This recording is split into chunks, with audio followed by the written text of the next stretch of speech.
Greetings, real estate investors and friends. Welcome to another episode of the Truth About Real Estate Investing Show. This is Erwin Cito, and small confession, I really like researching stocks and real estate. I personally love it. I got to the office early, I made coffee, and then I was diving right into stuff. I don't know why, and I'm not always narrowly focused. I actually like to look, ever since I got into stocks, in stock hacking, I've been looking at the world more in terms of economics, and I'm reading a bit around history of money and economic cycles, which goes back beyond past 300 years. I'm even reading about Chinese history and their economic cycles, because my plan is to learn from history, so should it repeat itself, I will be prepared. And along the way of, in the middle of researching, I'm also taking action. Some may call me a conspiracy theorist. All this talk about resets, it's not new to me now. Again, some people may call me a conspiracy theorist, or I'm just overly anxious, but I like being prepared. Am I always right? No. I'll admit when I'm wrong. I'll take responsibility, learn from it, and course correct. But I do prefer to be over-prepared, and it's actually benefited my family, my clients quite well. What I read recently, I found particularly disturbing, is, and it only further feeds my overprotectiveness of my daughter. As reported by Global Mail, nearly 1 in 3 students in a 2018 survey from my alma mater, so where I went to university. It was called University of Western Ontario back then. Now it's called Western University, I believe. Anyways, 1 in 3 reported, just under 1 in 3 reported they were sexually assaulted. And that statistic is 10% higher than the Ontario University average. I'm obviously a bit disappointed. Again, being a protective father of a daughter, my imagination runs. If Usain Bolt was a hamster on a hamster wheel, that's how fast my brain runs when on stuff. I tend to consume information, and then I try to take action from it, or I completely ignore it because I can't change everything in the world. But I'll action what I can do. So yesterday, the same day, well, after reading the article, I was driving my kids and myself to kickboxing class. I take kickboxing class as well. I was explaining to them how many people have been touched inappropriately at university, and that's part of the reason why I take my kids to kick martial arts. So I'm explaining to them, right? People in university, a good number of them are touched inappropriately, and that's part of the reason why my kids are going to martial arts 4 times a week. They ask them questions. I tell them if someone bullies them, which can include inappropriate touching, I tell them, you tell them loudly, no, don't touch me. Try to get away. Running is the best defense. Tell an adult or a teacher. If they can't get away or find help, give one final warning, and then to exercise their training. I'm not giving advice. This is just what I'm telling my kids. And I fully support whatever repercussions come. Right? My kids are friendly people. They don't want to hurt people, but they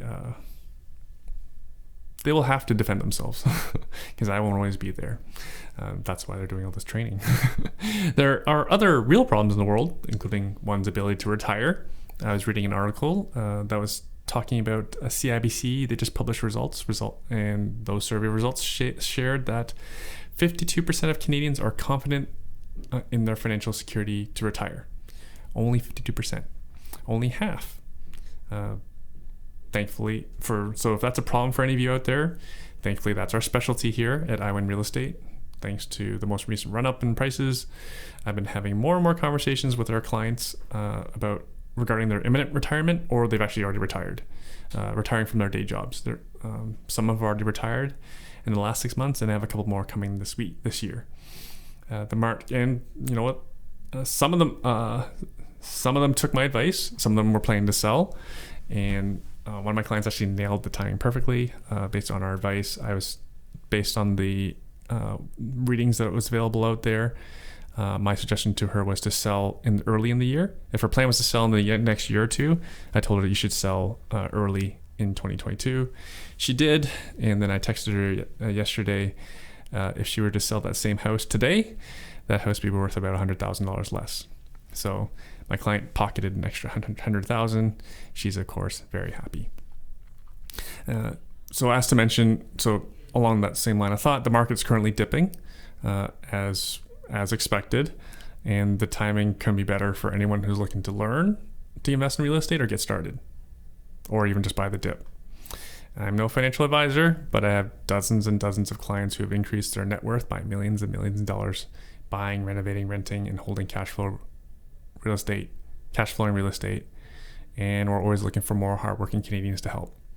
Understand also that we introduce all of our clients to the same people that we work with to make their investing experience as easy as possible, including property management, so folks can get back to their day job and their families, which is really their priorities, right? Real estate investing to me is largely a side hustle, and I believe that's appropriate for most people. All the power to people who want to do it full time. It's just in reality that's a very small population.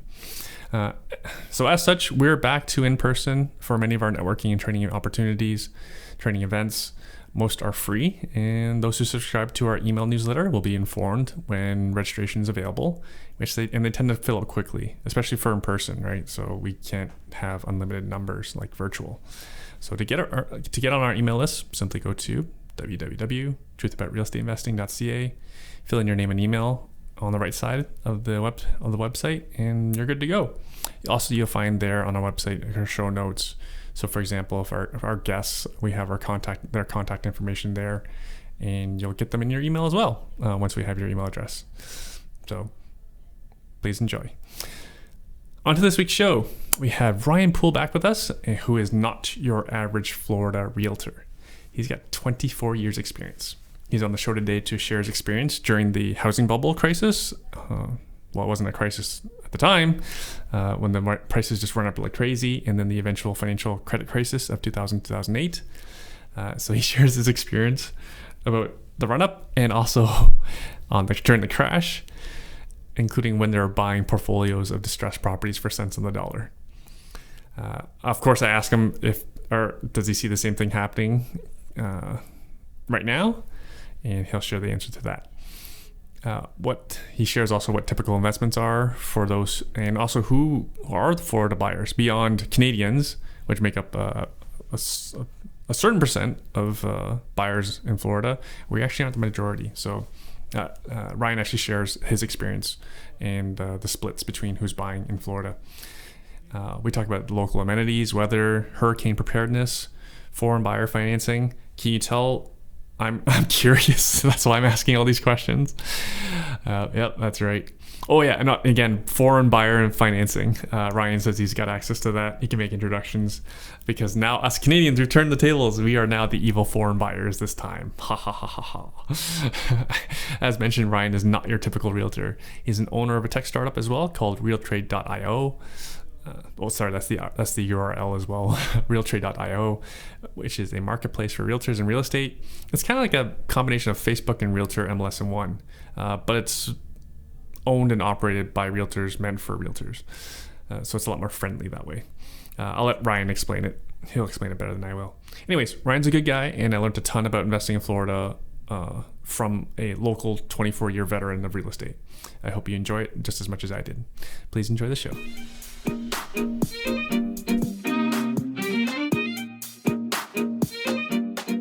Before we were recording, I mentioned how there's a whole bunch of Canadians who are looking to diversify, buy vacation property somewhere warmer than Canada because it is cold.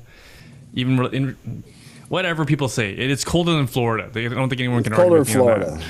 It's colder than Florida. I don't think anyone can argue with me on that. Some neat things that I like about Florida specifically is it seems like Miami may become like the Bitcoin capital of the world potentially, maybe at least for America. I don't know. You tell me better because you're at least American. I don't really know. I'm just a Canadian, but I just find it weird that I see a lot of Canadians who don't have much experience in real estate in Florida, let alone the U.S., and now they're touting themselves as experts. So I thought I'd reach out to someone who actually, has spent more than 18 months in Florida to tell me what it's like to invest in Florida. Yeah, So, and just so my over my 24-year career, Erwin, in real estate, when the market crashed last time, in '08, I started a boutique asset management company called RSI Asset Management, where we basically help hedge funds and basically acquire assets from regional banks. They were buying non-performing loans and distressed assets. So, as far as the investment side, yeah, I've seen it all, and really helped these funds, man. Some of the biggest money I've ever seen made in real estate was from like '09 to about 012, 013, incredible. wow. Dude, they were buying these loans they were buying distressed debt. They were buying non-performing loans for like 10 cents on the dollar. It was just incredible. Did you keep some of these for yourself? Yeah, I was able. The problem was the way that these things were set up was like, to even bid on those loan pools from these regional banks, like you needed to have proof of funds of like $20 to $50 million for the right to bid on them, and they would bid them all in one portfolio, like one tranche. You know what I mean? Now the cool thing about the fund that I had, like they would buy them and then they'd spin them off, obviously, ones and twos, but their goal was to maximize the returns. So they would see the property, get the property back through deed in lieu of foreclosure if it was a note. And they just go to the borrowers and go, hey, we'll make this whole thing disappear like it never happened. You're in foreclosure. You owe half, you owe more than your house is worth. It's worth half of what you bought it for. We'll forgive this whole debt, make this like this purchase never happened. You just sign over the property to us. And that's what they did. Crazy. Do you see any parallels between the run up now compared to '07, '08? Yeah, so I went through all of that, right? So no, it's totally different, at least here in Florida. I don't know how it is in other markets, obviously, but here in Florida, the buyers that are buying here, a majority of them are cash, right? So they have no mortgages. You know what I mean? Right. I mean, so seriously. It's the opposite of what it was before then, when they had no assets. Or buyers had no assets and got property. Exactly. It was like, I remember vividly, like I said, about '07, '08, when school teachers in Florida were buying second investment properties, not their first, their second one, and then I was just like, with no money down, stated loans. That's when I knew. I was like, man, this is crazy. And the developers at that time, they were giving cash back incentives. So the people would actually buy the house, make money when they bought the house, put no money down. They, were an interest-only ARM loan, negative AM loan, and they were like, cash flow positive, but of course everything was getting tagged down to the backside of the house, the property. I was like, man, this is crazy. I don't know how long this can last. And then literally like a few months later, about 4 months later, it crashed. Right. But that's what I remember, like the peak, the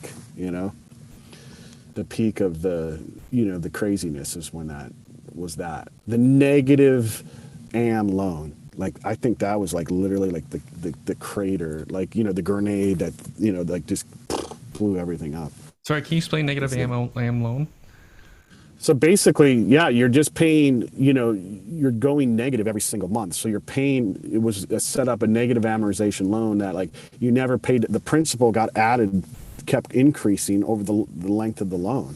But, people were betting, so your payments were very, very low. But people were betting that the payments were like hardly anything actually. But people were just betting that that the market was going to continue to go up. They could rent it out for 6 months to a year and have a good cash flow, and then just sell it in a year, right? And then pay off their loan and still make this money. And that to me was like I said, the grenade, that pretty much blew up the market here. That's like investment on like multiple levels of steroids. Yep. Yeah, and and then doing, like I said, like doing the loan with no money down. So it was just like, and then they were buying. Dude, this was zero skin in the game. No skin in the game. And matter of the fact, nothing. the developer was going, okay, so you're buying this condo for $250,000, right? No money down. Okay, great. You're going to rent it out for $1,500, $2,000 a month. Great. Your negative AM loan is only like $500, $600. your taxes are this, you're going to cash flow this. And then the developer would come in and go, hey, you need to furnish your place, right? Like you want to rent it out furnished. That's where you're going to make the most. And then they would give them what's called a decorator credit. And they would give them $40,000 at closing back. Dude, you see what I'm saying? They would give them $40,000 back at closing to decorate their unit. So everyone knew this was coming and shorted the market, right? Yeah, I mean, that's funny. People were piling on. I mean, I remember guys, like I said, I watched guys like buy 5 or 6 units like this, right? I mean, it was crazy. And that was at the very, like I said, at the very peak. That was like at the very peak, like that last 6 months to a year when the developers started, like, because they wanted to move all that inventory, right? They probably saw it coming. They probably saw something coming. They're like, man, we need to spin these units out fast. Yeah, because someone's buying this debt. So then what happened to these investors? Like, what happened to the gentleman who had 5-6 units? Yeah, so this is exactly what happened. Is the hedge fund guys so ironically, the guys that basically originated those loans, right? These guys were like Bear Stearns guys and, those kind of guys that came up. We can bash them since they're gone. So yeah, they are gone, right? So we can bash them. They're the ones that like created these instruments for them to do those loans. Ironically, when the market crashed, those guys, a lot of them left, or Bear Stearns blew up. They went and then formed these other vulture funds that went and bought back the loans from these lenders at 10 cents on the dollar. That's terrible. They made money on the way up and they made money on the way down. Yep. They made it both ways. I know, man. It's crazy when you really think about it.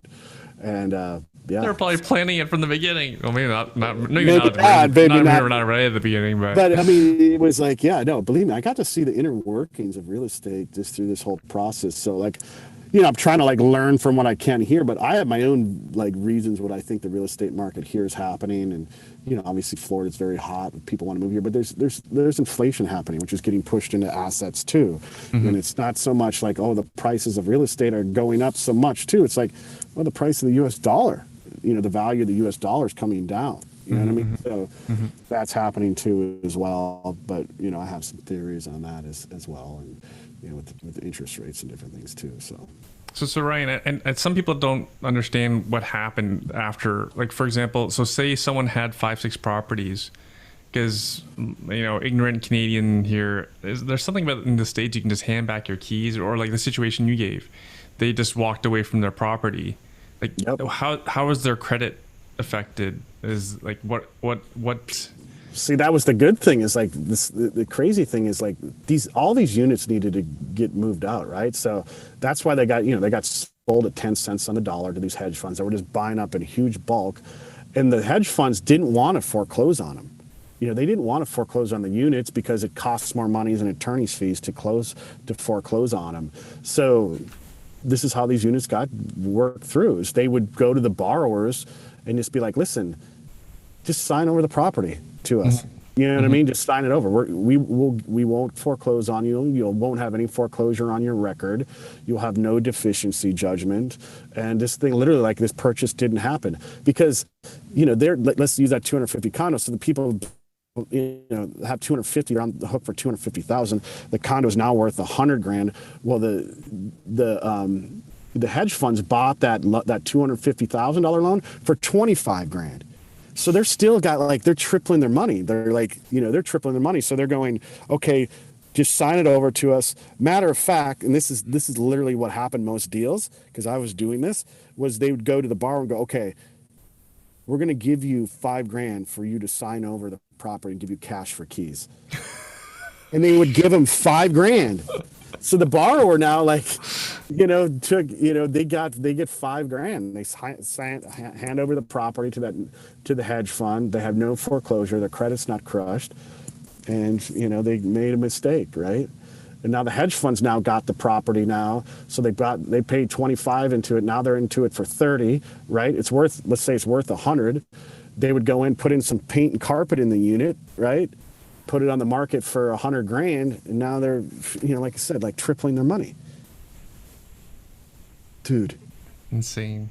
Dude, that's what happened, man. That's how everything got worked through down here in Florida. Like it was like the foreclosure capital, if you remember, in '08. 09, 010. There are lots of places in the States that were foreclosure cap. Yeah, but it was like, South Florida was a big one because a lot of people bought them as investment. Vacation property. Right? Yeah, as investment property. So Right. this time around, it's not like that. Like, this time around, these people are like paying cash.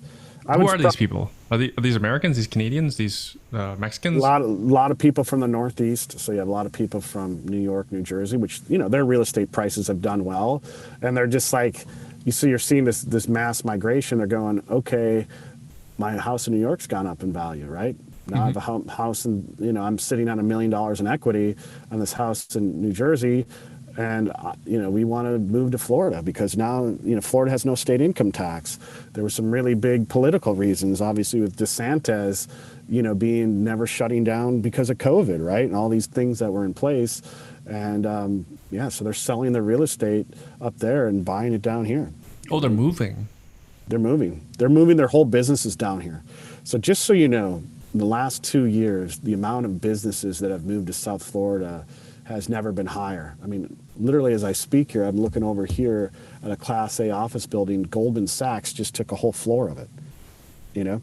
That fund that I told you that I worked for back in 2009, they 2 years ago, they took their whole fund from Greenwich, Connecticut and moved it down here to West Palm Beach.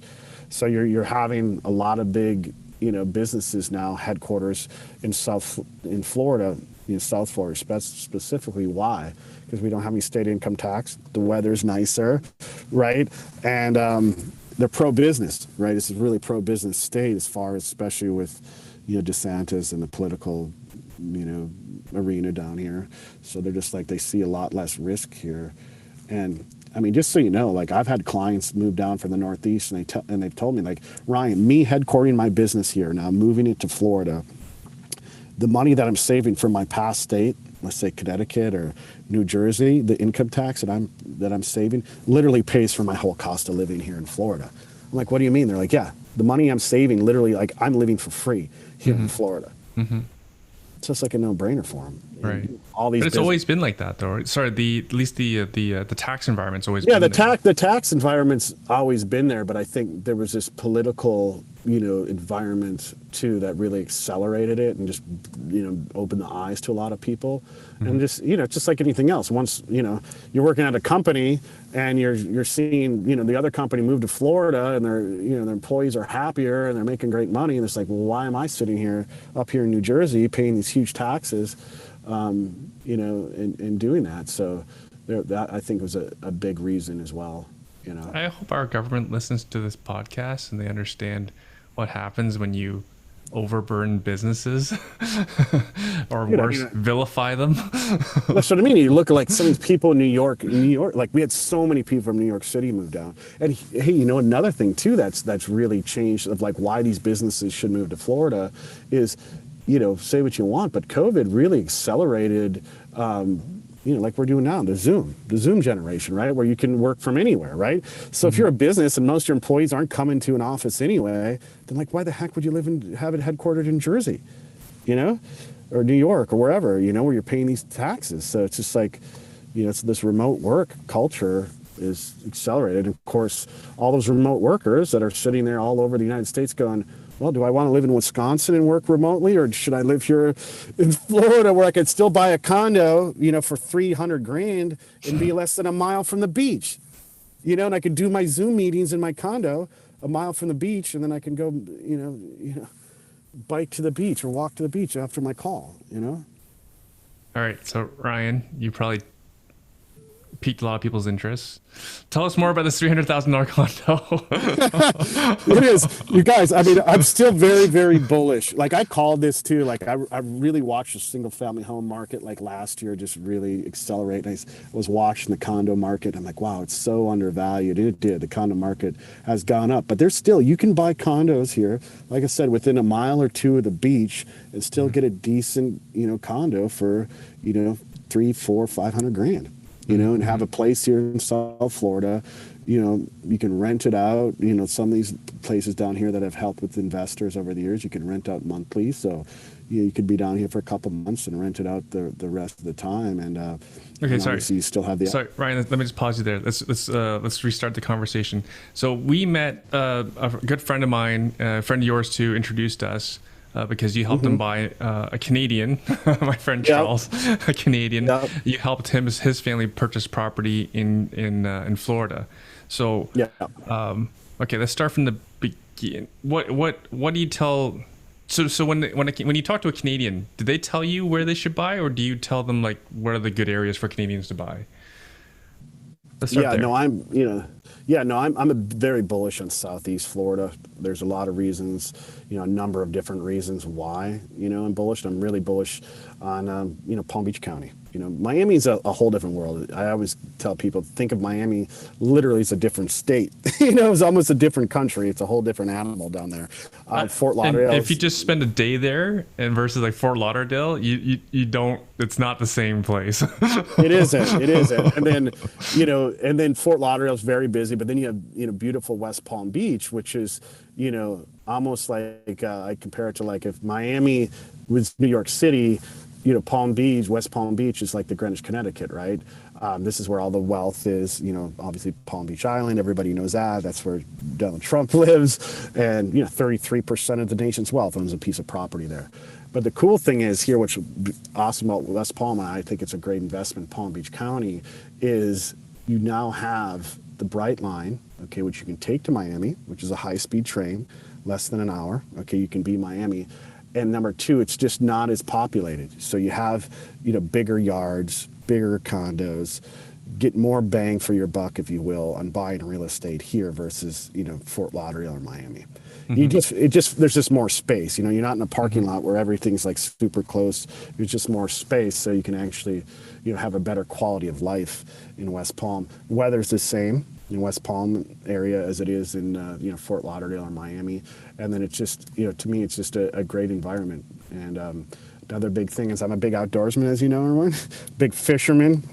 The fishing's incredible in West Palm. It's actually the closest place, continental United States, where the Gulf Stream comes to shore. So if you're an offshore fisherman, like catching like tuna, wahoo, sailfish, marlin, it's like this is the top spot in Florida to be. And then, of course, if you have a boat and you like to go on big adventures, the Bahamas are only 2 hours away. So I literally take my boat over there on the weekends and go diving and fishing in the Bahamas, and you're really close. So, it's got all those really nice aspects here of West Palm Beach versus, Miami or Fort Lauderdale. Okay, so how about some of the most common Canadian questions? And feel free to throw some in, because I'm sure hurricanes and financing come up often. Yeah. People are, obviously Canadians, just like anything, say my parents. I'm originally from Minnesota, and just so you know, but I've been down here for over like 25 years. But the hurricanes, they're there. They come to Florida. I mean, I've been through a couple of them. The good thing is, the technology of where it was even 5 or 10 years ago has come so far, especially the quality of building, like building materials. They now build these homes, and you can put them in if they don't have, called hurricane impact windows, which are like these high tensile strength windows that are really great. They're also very energy efficient too. So that's big. And of course the technology, they know where they're coming, right? And they're a lot more accurate. They know where they're going to hit now better than they've ever known, when they're coming. So those kind of things are great to know for hurricanes.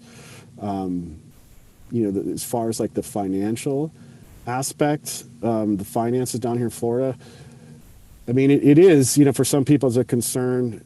As far as like the regulations would be deregulation here in Florida. Some people might be concerned, but I don't see it as like a quality of life issue here. I see some really benefits to, what they've done so far. And that's just someone that's pretty middle of the road on their politics, but, it's pretty good there. And what are your Canadian customers doing for mortgages? Yeah, so I have a great lender here that does foreign nationals here out of Miami. They've done tons. That's so weird. We're being called foreign nationals. Foreign nationals, yeah. We're used to paying other people with that brush. Exactly. No, there is. Obviously you have to put more money down, right, on the loan. As a foreign national loan, you might have to put 30%. That's it. 30%. It's not a big deal. Yeah, 30% down, and there's it might be a little bit more paperwork involved and stuff like that. But I've gotten deals down. I mean, I actually just did a foreign national deal with a buyer from Australia. Was able to, They're coming too. They're coming here to South Florida. It's crazy. That's a long way. It is. It is. It is. So, yeah, no, South Florida's, I mean, it used to be we never got buyers from California, like hardly ever. But now there's buyers, there are people moving here from California. Okay. Yep. Yeah, we're getting buyers from California. Obviously, Northeast is always that, but we've always had Canadian buyers, but now we're getting people even from the West Coast of the United States buying. Mm-hmm. And then rate-wise, what are you seeing? What kind of range? Yeah, I mean, you're going to be like in that, 4 to low 5s range. That's not bad. It's not too bad. Yeah. That's pretty good. I thought this is a lot better than I thought it would be. I know. I just went through this with another a buyer literally like just now. So, then the rates are pretty good. I mean, they're having to put 30% down. It's not a big deal. I have to do that on some of my investment properties because the bank doesn't like me. Yeah. And people can do this just personally, or they have to open a company or something like that, or. Yeah. No, they it depends. Some lenders you can do it personally. Some they want you to open up like an LLC, right, and purchase it that way as well. So it kind of depends. Cool. Yeah. This isn't so bad. That's the nice thing about it's to be objective. Like I had this perception, like I thought almost everyone had to buy cash unless you're willing to do buy a company, for example, and a lot of that sounded way too much work. Start up a real company and make money in it, and then you can qualify for a mortgage. But this doesn't sound so bad. Yeah, no, it is. I mean, still, you're putting 30% down, so the risk for the lender, if you're right. I understand. Our a lot of our investment properties are start over 700,000 and then 30% down. So you're talking about a 300 grand condo. I know it's US dollars, but Yeah. That's what I mean. It's a great opportunity. I mean, even like our mutual friend that they bought that property. I actually just looked at the values on there. They've done really well since they bought it 2 years ago. The prices have jumped up, very considerably. So I'm sure they're happy with that. So, and usually, if you're financing 70% with the rents the way they are here, let's say you did buy the $300,000 or $400,000 condo, you'd still be in a positive cash flow situation, right? But then of course, your big play is the equity play, right? You're bullish on Florida. You're bullish on, people moving here. Inflation. I'm bullish on inflation. On inflation. That's what I said. I mean, I just read, I don't know if you can concur with me on this, but it's they figure it might be 7% this year, 7 or 8%, inflation. And probably, who knows? That's what they're saying. Who knows? We need that terrible war to end in Eastern Europe. Sorry, Ryan, you mentioned rents. So an example, $300,000 condo, what would that rent for? Yeah, I mean, if you can do the short-term rental, remember, not all condos can you do the shorter-term monthly rentals, but you're looking you could get $2,000 to $3,000 a month, to rent those out on, at a on a short-term rental basis, $2,000, $2,500 a month, $2,000, on an annual basis. It depends. Sometimes in the winter, obviously, when you're doing the short-term, it's even more. I know here in downtown West Palm Beach, two condos. During the winter, furnished, obviously, they're going as high as, $5,000 or $6,000 a month. So it really depends exactly what pocket you're in and, if you furnish it or, what your strategy is. What about just a vanilla long-term rental, unfurnished? Yeah, two condo, like a $300,000 condo. I mean, you can easily get, $2,000, $2,500 a month. Yep. I mean, if it's decent inside, it has, tile floor, stainless steel appliances, that kind of stuff. Yeah. What are your clients mostly doing? How would you split up what they're doing? How many are buying for personal or recreational use, and how many buying for investment purposes? I mean, there's a lot of people that are, buying here to live. Obviously, I would probably say 70% to live, and then another 30% are investors. That are looking, but they're their long-term investment play is I just sold one last week, a condo. I'll use this. They're from New Jersey. This guy's, in his late 50s. Him and his wife in his late 50s. They bought a condo on the beach in Jensen Beach, which is a great location. It's just north of Palm Beach County here. Great rental that they're getting. It's on the beach. They bought it. They bought it for like $450,000. You can rent it monthly there. During the season, furnished rental about $5,500 a month. Off season about $3,500 a month. Right, that's what they got. And they're like, Ryan, we're going to buy this. We're going to rent it out here for the next about 3 or 4 years, get a good return, and then when I retire, we got a place to go to down in Florida whenever we want. And I could and I can use it. So that's happening a lot. I think it's people buying it as an investment, and they're like they're long-term plays that keep it and then come and use it when they retire or whatever. Yeah. Fascinating. Yeah, my wife and I have been talking. We should hedge and have a property outside this country. Yeah. Well, I'm here to help you. I can definitely help you. Nice thing, we haven't even got into my, so as you know, I've get into it. Agent for a long time. And that's what I've done for years and years and years. But I started a tech company that we launched obviously last summer, which you know about, called Real Trade, which is a social media platform and marketplace for real estate. So it's just got some amazing features. I tell everybody it's a marketplace. So think of it like Zillow, okay, mixed with LinkedIn, but just for real estate. So sorry, Ryan, just for people, Zillow doesn't have much of a presence here. Okay. So you have to explain to a Canadian what Zillow is like. Maybe another analogy? Is it like Amazon? I don't even know. Yeah, it would be like Zillow, or what we are is we're just an online marketplace for real estate. So we basically, in the United States, I'm not sure how it works in Canada, but we have these MLS boards that basically agents join, and then they pick their listings and put them onto these MLS boards, which allows other agents to see them that they're for sale. So other agents can see them, but then they also take that data and they push it out to these large portals, which are like Zillow, that then take that data and aggregate it for a place for the consumer to see. So it's like the consumer, consumer-facing data. Right. So that's, in essence, what Real Trade is. It's like a consumer-facing data where they can see all the properties for sale in South Florida. Like we have all of South Florida covered. It's Real Trade does, and so we have a lot of people using it to search for sale. The cool thing about Real Trade that's different than like these other online marketplaces like Zillow is seller can do a lot of good due diligence on not only on the property, they're getting all the data there directly from the MLS, from the source, but they can actually contact the listing agent directly. So they're not like sold as a lead on Zillow. Got it. I know it's a different system in Canada, but they can go directly to the listing agent, get questions answered. They can still use a buyer's agent, to help them buy, but like if they have questions themselves, they can get them answered. And then also we have a social aspect where they can actually see on a social feed deals being posted, like coming soon, that aren't even quite on the market yet, that the agents are sharing to the Real Trade market, and they can network with other agents. And actually, we're building it now, right now as we speak, service providers. So if they need a good lender, if they need a good title company or an inspector, all these types of people too, that they can contact those people directly too on Real Trade as well. Well, that's handy. Yeah, and the more important thing is like find good agents, agents that are active, right, that you feel comfortable with. You can research them on there. It's like LinkedIn, but for real estate. So, and we're getting a lot of traction here. We have, hundreds of, over 560 agents from 80 different brokerages on there now. And then we have thousands of buyers and sellers using the platform. And then how, there's blockchain involvement.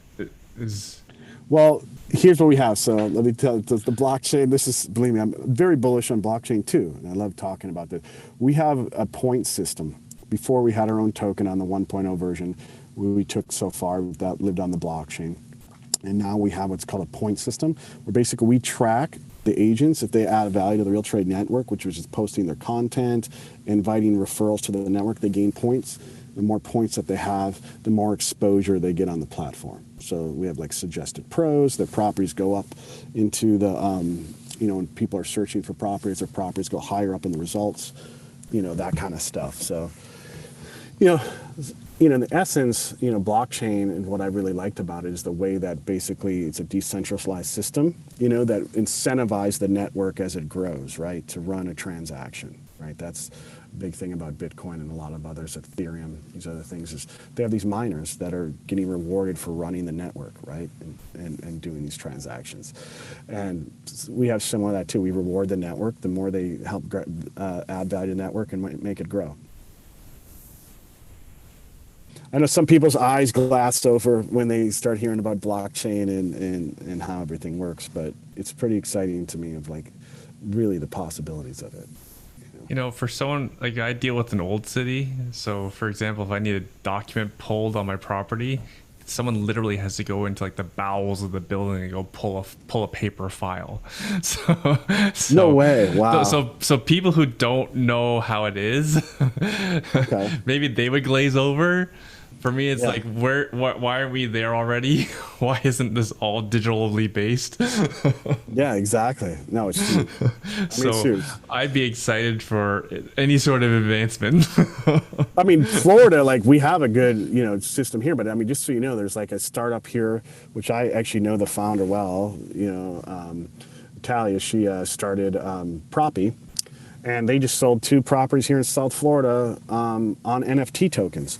I mean, wait. How many tokens? One token? Well, to just own the one property? token. Yeah. Okay. And I can get in the weeds how this works. Actually, I researched it because I'm very, obviously interested. Basically, there's an LLC that owns the property. Okay, mm-hmm. And that's recorded in the county records, right? In the state mm-hmm. records, mm-hmm. that owns it. But basically, what they did is they allowed the LLC that owns the property to be put on an NFT token. So you're actually just buying the LLC. You're not actually buying the property, but that LLC then is transferred ownership to you through the NFT token. Interesting. So why did this individual do it that way? I think it's like right now it's so nascent, so I think it's more like a marketing gimmick. But they just did 2 of them, so they're 2 for 2. There's like the only place in I think the world that's doing it. It was happening here in Florida, mm-hmm. So yeah. I mean, obviously, Real Trade's idea of one time we want to obviously be a marketplace and help facilitate for NFTs or any sort of any kind of real estate, fractional tokenized real estate, fractionalized tokenized real estate, NFT tokens, regular real estate. Just like traditional real regular. That's last year. Exactly. Regular's still going to play a big role in real estate. But like, I joke. I love the idea of like of a fractionalized ownership, and we can use tokens, to identify ownership. Yeah. But it has to happen. Fractionalized ownership of real estate has to happen. Oh, it's happening. No, it is happening. There's actually even like basically you can take your tokens. There's a new startup here in South Florida that's working on this, and actually collateralize your tokens and borrow against your tokens. Dude, that's a whole nother game changer. I started like one step at a time, Ryan. I know, but like people glazed over on blockchain. Exactly, but it's and that's the thing about Florida. This is why I'm so bullish, guys, on Florida. There's so much innovation happening here. There's so much exciting things in real estate that are happening here. Obviously, people love the weather and all these things. So, if I was a Canadian looking down here at Florida, I think it would be I would be like, wow, what a great place to own a second home, just to enjoy, but much less an investment. And the investment's great. Before we were recording, for example, the Bitcoin conference was in Miami. In Miami, I don't know, it just keeps coming up, and also partly because the mayor of Miami is such a Bitcoin early adopter. I believe, correct me if I'm wrong, I believe city of Miami already has Bitcoin on their balance sheet. Yep. And they're accepting it as a currency, so you can pay your taxes, I believe, in Bitcoin. And I'm not sure if that exists anywhere else in anywhere. Yeah. So it's basically Florida is open for business for cryptocurrency versus many politicians, many governments. China, for example, they banned miners. They banned any sort of businesses that are whose underlying business is cryptocurrency, and versus like U.S. and especially like Nevada and Florida have been like we'll take you all. Yeah. Right. Yeah.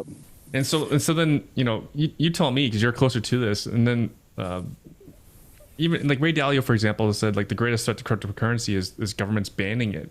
But then you see like the U.S. government, like, here, come all you miners come here, and like, Yep. okay, they're gonna will they turn about and kick them out now? Yeah.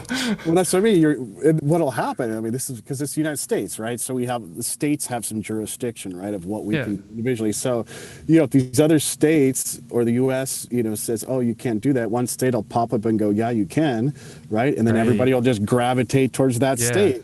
And look what happened with the COVID, right? Everybody was like shutting down, Mm-hmm. and everybody's like, hurting businesses, and there comes one state.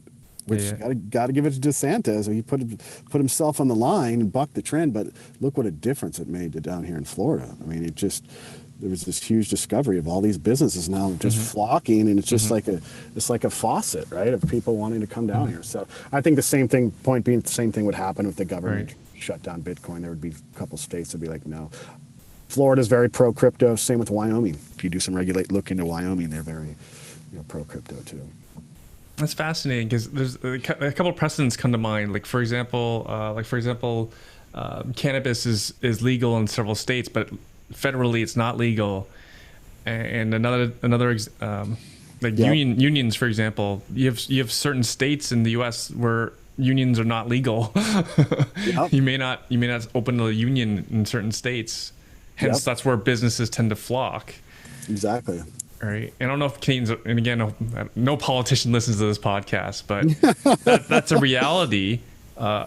If a business unionizes in Canada, that business owner may just relocate to a right to work state in the U.S. Exactly. Right. Like people that need to understand, make your decisions in a wider context. Zoom out. Exactly. And make a decision on that. Don't just hey, let's fight for all rights for their employees. But then the next month they're all out of jobs. Exactly. You know what I mean? Like, zoom out, look at the bigger picture, negotiate from there, rather than It is, and it's a perfect example. You have to look at all different angles, and this political angle is a big one. I actually, honestly, until this last couple of years, did I realize how much, the political, arena can have on business. I mean, just incredible. Mm-hmm. How much influence into, like I said, I honestly didn't agree with DeSantis, some of his viewpoints, but after having seen it and gone through it and seeing what happened here to Florida, wow, it does make a difference. No one's perfect, I think, first off. Yeah. Everyone needs to appreciate that. Nobody's perfect.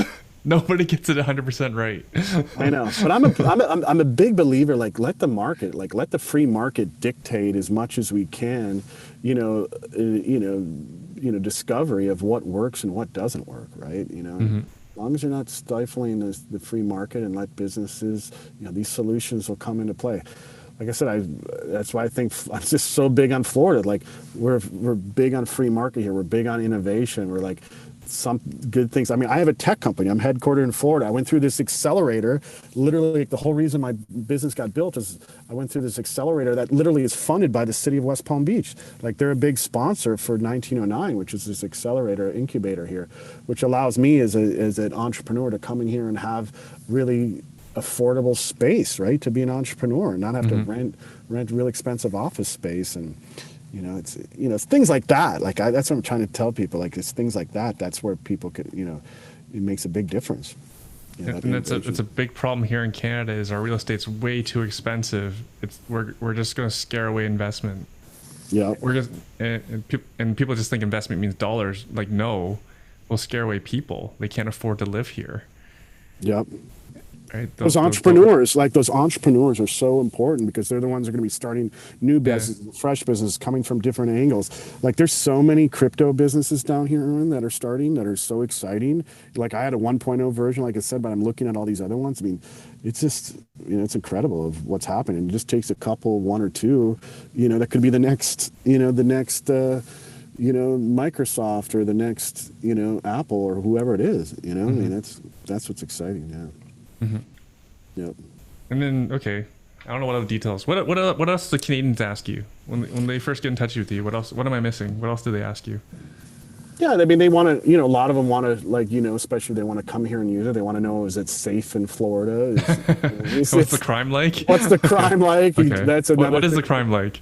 That's another thing too. I like West Palm Beach. Is obviously Miami, as we know, is a different. There's just more people there. There's like a, different. Like I said, almost like a different country. So the crime rate's higher there, obviously, than Fort Lauderdale, and Fort Lauderdale's higher than West Palm. West Palm has a lower. If you look at statistics, Palm Beach County has a very low crime rate. So it's really, really good here, as far as that wise. And another thing they want to know, like I said, about the weather. The weather's, it's always, gosh, it's almost amazing. It's like come like November, but mid to end of November, it's like someone takes a light switch and turns it off, and the humidity's gone. And it's just nice then from November, December, January, February, March, and even April. We've had beautiful weather all through April now, pretty much. May it starts to get a little bit hot, but the only unbearable months I will tell Canadians or anybody here, it is very hot and very muggy in August and September. So those are the months that I would say, go travel, go do somewhere else. Spend it in Canada. Spend it in Canada. August is a great, month to be up north, right? And September is beautiful. You can come into start getting in the fall, the fall colors and stuff. So, and then, like I said, October, it starts to cool down, and then by November, it's beautiful here. So, amazing. What else do Canadians ask? Do any of them bring kids with them? Do they even ask about schools?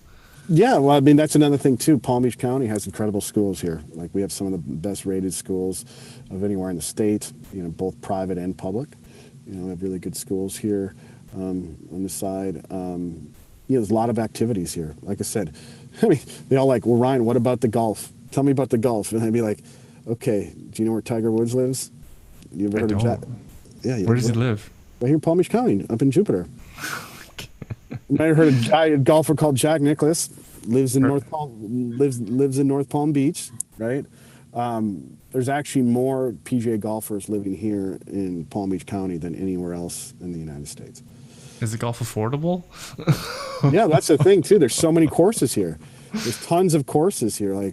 There's so many of them. I think there's over 100 different courses here within a 20-mile radius of West Palm Beach. So, there's tons of golf to be had, as far as entertainment. Oh, another big thing here in South Florida, if you love to eat out, the restaurants are fabulous. That's another thing a lot of Canadians ask, like, what about the dining? Seafood restaurants, incredible. Very competitive here on this, because obviously a lot of people come here on vacation, they don't want to cook, so they eat out. So the restaurants here are just another level. And then obviously the fishing, the diving, we have the clearest water because that Gulf Stream comes so close. So it's really good diving. We get actually. Oh, sorry. Explain the Gulf Stream. So the Gulf Stream is like a warm river current in the ocean. It actually starts down in the Caribbean, goes up between Cuba and Hispaniola and through the Bahamas Channel, and it comes up and then skirts through the Straits of Florida and goes right along the coast of Florida. Well, if you look at the map, Palm Beach County bumps out of Florida a little bit, so that Gulf Stream literally brushes right at Palm Beach County, right at Singer Island. So that water's crystal clear. There's days here, Erwin, that we have, if you're a diver, we have days where we have 150 foot of visibility. So if you can imagine, you're in 150 feet of water, you can see the bottom. That's crazy. I know. So I'm a big free diver, like I said, a fisherman. So for me, you're getting all these days of the year, almost 300 days a year, where you have beautiful viz. You can see all the fish, see all the life down there, which is great. So the activity-wise, as far as sports teams, obviously in West Palm we don't have professional sports teams here, but again, we have the Bright Line, brings you right downtown to Brickell, Miami. You're literally right across from the what used to be called the American Airlines Arena. Where the professional basketball team plays, the Miami Heat. And then, of course, you got the Miami Dolphins, you got the Florida Panthers. I know these Canadians are hockey fans. Wait. Where are the Florida Panthers? How far? We need to adopt a hockey team. I know, yeah. Tampa's not here is good. Florida's actually playing extremely well this year. Florida Panthers. Yeah, no, the Panthers they're right on the edge of Fort Lauderdale and Miami, a little bit further west, so it's not far. from here, like West Palm, I could be in the Panthers, arena, in like 40 minutes. That's it. Yeah. It's I hear it's a fraction of the cost too. Yeah, I heard it's like 30 cents on the dollar compared to what we pay here. Yeah, I'm sure. Well, you guys are awesome Canadians are awesome hockey fans, so you guys drive up the price up there. Overpaying hockey fans. Yeah, no. Yeah. So, I grew up, like I said, I grew up in northern Minnesota, so I grew up playing hockey. I love it. Yeah, I love hockey. Going down and watching the games once in a while. It's fun. Jeez. All right. Yeah, your phone's gonna break when this podcast drops. Dude, I'm excited. I mean, like I said, it's the timing's good. Like if I'm an investor looking at it, I'm like, gosh, these condos and stuff are still affordable. Like, they're still not like crazy yet. And I see what's happening. Here in South Florida, of just so many, like I said, people coming here, and and what's happening. And I'm just, I've been lucky. I've had a great, I've been here 24 years. So I've had a great life. So I've met I know a lot of fun things to do, people to meet, people if they're investors. I have, my own company, like I said, Real Trade can help. And then, I just just had actually a Zoom call with this awesome startup called Future Stay here in South Florida. They literally just headquartered from New York down to here, and they help basically short-term investors manage their their Airbnbs, VRBOs, everything, all from one place, one location. Really great software that they've developed, and what's it called? I'm sure other Canadians would like to hear. It's called Future Stay. I'm good friends with the founder. They actually work out of the 1909 space here. You know what I mean? Which I'm on. Wait, were you on a Zoom call with them? You said? Yeah, right before this. I was just literally like on a call with them just before we jumped on. Yeah, so because they obviously love, Real Trade. They wanted they want to go to the network because there's all these real estate agents that can refer them business right with their investors. Because I'm telling you, the short-term investment thing, guys, is an awesome way to go. The returns are great, and it's just like. It's exciting. You can make great returns, and you're getting into the ladder of the real estate market here in South Florida. So it's a great way to go. How many buildings allow it versus not allow it? There's which buildings allow. Yeah. No, I know the ones that allow. There's not most of them. Will allow you to do two rent. Most condos will allow you to do, 2 rentals a year, right? So you can do one short-term rental and then another rental over the summer. The ones that are obviously, real desirable, like that I see right now, these ones that you can do the monthly rentals, where you can rent them out monthly, which are great. And now in Miami, which I have a great contact, literally one of the developers is my good friends. They've built now, and there's a couple that they're selling pre-construction that are set up for Airbnb nightly rentals. So they're building the units, right? And they're literally there's no rental restrictions. You can rent them out nightly for you. They'll help you manage it, obviously doing the cleaning and everything like that. Of course, you can put them on the other platforms, whatever you want to put onto, whether it's Airbnb or VRBO. You could partner up with Future Stay. Obviously, they could help you there as well. So, making it pretty turnkey for these investors to be able to do that. And obviously, if you can get a foreign national loan and put 30%, and you have a little bit of cash flow, you got a place to come to Florida, rent it out, nightly. That's pretty advantageous. That's pretty awesome. I know. I'm gonna need you to put me in touch with one of your clients that has one of these places to rent. Yeah. I'll keep it clean to a certain extent.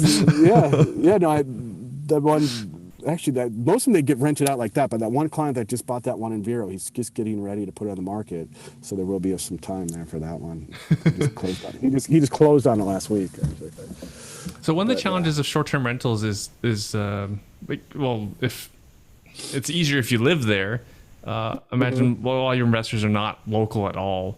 What are they doing in terms of cleaning and stuff like that? Yeah, so I have some great partnerships that I have with some management companies that'll manage it, the cleaning and everything for you. Of course, they take a percentage. They deserve it. They do. It's a lot. A lot of them will manage even all the Airbnb accounts and everything, all the posting, the bookings. You don't have to do anything. They'll do end to end. They will do end-to-end, including the cleaning too. They're going to range anywhere from, they're going to want anywhere from 20 to 30%. Oh, and that's worth it for your peace of mind. Yeah, exactly. Could exactly. you imagine could you manage managing more than two? I know. Yeah. Like I said, if you're here, you can, you can do it. You could have a cleaning lady that goes in there once a month or whatever, and cleans it if you're doing the monthly rentals. Remember, the single family homes, you can do most places here, like in Palm Beach County, nightly as well. But, obviously that's more detailed because you're going to have a cleaning lady going in there after every couple of nights. But yeah, there's companies out there that I got, relationships with. And again, that's through, Real Trade. They're going to be able to, network with people on the platform. That's literally like why I built it. Ryan, running out of time. It's right before the long weekend. I'm surprised you booked it for now because I'm pretty sure you have more fun things to do than sit on a podcast. Oh, it's great, dude. I love it. I remember last one we did was so much fun, and it's just. I mean, look what happened since the last one we had, and now. Not much has happened. What's happened? 2 years. Yeah, right? COVID, like this, the real estate market getting crazy, just like everywhere. So it's great. Because weren't things busy before the pandemic too? They were, yeah. No, you were starting to see things that just this pandemic, this sped everything up. Like I tell you, and I really don't see this, remote work going away. Like I see it even accelerating, even without the pandemics, right? I mean, without it, I just see people like, wow, I can do all this work from home, and then they're just gonna be like, why am I living, in Iowa? Like, what am I doing? Right. Like I said, and that's you're just getting so many people like that are moving here. Apologies, Ryan. I didn't ask about commercial at all. How is office space compared to New Jersey, New York? Yeah, so the office space here, is getting more expensive, obviously, but that's why these concepts like I'm at, like 1909, are becoming, so popular, which are great. And it is like you get the benefits of these co-working spaces of obviously having an office, but then you're meeting, like I met my developer here, right? I met like my marketing team here, and like all these people, you make these great it's serious. I really think this is the future of work, is these co-working, incubating, and accelerators. Such a cool thing. And there's co-working spaces here, so you can get one of those co-working spaces, have your own office, for like $1,000 a month. And have your own office space and everything right there. So, for example, like Goldman Sachs, you mentioned who got a floor. Are they paying less, more? Oh yeah, no, they're paying less. They're definitely paying less than they would in New York or anything like that. Like a lot less? Quite a bit less. Yeah, quite a bit less. I would say probably 20, 30% less than they're paying a lot of different places. And I bet people are probably lining up to take. I'll move. Exactly. I'll stop paying for my bachelor. What's a bachelor in New York City? Like $4,000 a month or something. $4,000 a month for like a studio, exactly. Which they could come down here and get it's still like a good 2-bedroom. Like I said, $3,000 a month, 2,000 to 3,000 a month. So it's less, right? But then you're, like I said, you're a mile from the beach, Erwin. You know what I mean? You're right here, right here, less than a mile from the beach. So crazy. Yeah. Crazy. All right. I know it's Thursday, but it's Friday. Happy Easter, Ryan. You too, Erwin. Yeah, thanks so much for doing this. I'm gonna bug Charles. We figured the date. It's tax season, so there's no way I was leaving. Charles invited me to Florida, but there's no way I was allowed to leave because we're in the middle of tax season. I know. We were supposed to get together. We were going to get together when he, was here. Of course, I got, so busy too. And I do have a 5-year-old son, so that keeps me on my toes as well. But I told him next time he comes, for sure, we're going to get together. So maybe you'll be here. Yeah, it's disappointing I can't bring my golf clubs. It's like a thing we don't travel with our golf clubs. Well, yeah, whatever. Well, there's a company where you can ship them. You can ship them down here. A lot of people do that. Yeah, they just ship their golf clubs down. It's cheaper that way rather than flying with them on the plane. But you might have really nice clubs. I don't know, and you might not trust somebody shipping. I'll see. Yeah. Awesome, Ryan. Thanks so much for doing this. Yeah, congratulations on your success. You made it. Sounds like you had a blast through COVID. at least business was probably booming through all of COVID. It was. No, it was good. It was good. It was crazy. Yeah, no, it still is. So, but yeah, no, I enjoy it. Thanks for having me on again, and let's keep doing it. Oh yeah, and how can people connect with you? First, let's start with your realtor business. Where can people connect? Where can people follow? Yeah, so the best way is actually you can connect with me is through Real Trade. You can go on there and realtrade.io. As a buyer or seller, you can create a profile for free, okay? And then I'm one of the suggested pros there, so you can connect with me there and follow me, and then we can be in contact that way. Another way, just simply email me. My email is Ryan. Okay, just to warn you, this is the internet. It's forever. Yeah, that's cool. No, that's no problem. So to obviously create a profile in Real Trade, you can follow me there. Obviously, search for properties, use that, which is awesome. But then you can email me too. It's my name, Ryan Poole, RyanPoole at realtrade.io. Excellent. Yep, realtrade.io. IO. Does the IO mean something?